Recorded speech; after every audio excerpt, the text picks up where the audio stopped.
Дүниеде асығу керек болған нәрсе ол намаз. Намазға асығыңыздар. Адам үйленуге, балалы болуға, үй салуға асығады ғой. Бір жетістікке жетуге дүниеге. Ол асығуға тұратын нәрсе шығар, бірақ одан да асығу керек болған нәрсе ол намаз, құлшылыққа асығуымыз керек. Алла тағаламен қарым-қатынасымызды дұрыстауға асығуымыз керек.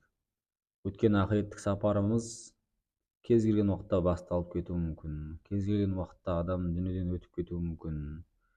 Ол асығып жүрген нәрселеріңе қол жеткізе алмай қалуы мүмкінсің бұл өмірде. Балалы бола алмай, үйлене алмай, үйлі бола алмай.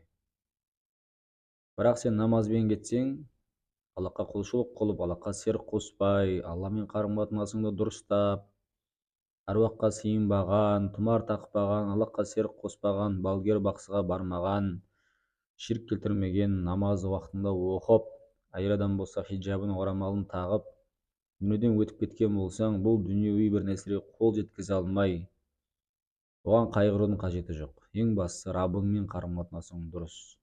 Раббыңның алдына барған кезде ертең жүзің жарқын болады, есебің жеңіл болады, иншалла жәннатына кіресің. Жәннатта дүниеде қол жеткізе алмаған нәрселеріңнің бәрі бар, одан да зоры бар. Жәннатта қалаған нәрсе бар, және жәннаттан да зор болған нәрсе ол Раббымызды, Алла тағаланың жүзін көреміз. Алла тағаланың жүзін көруді бізге нәсіп қылсын.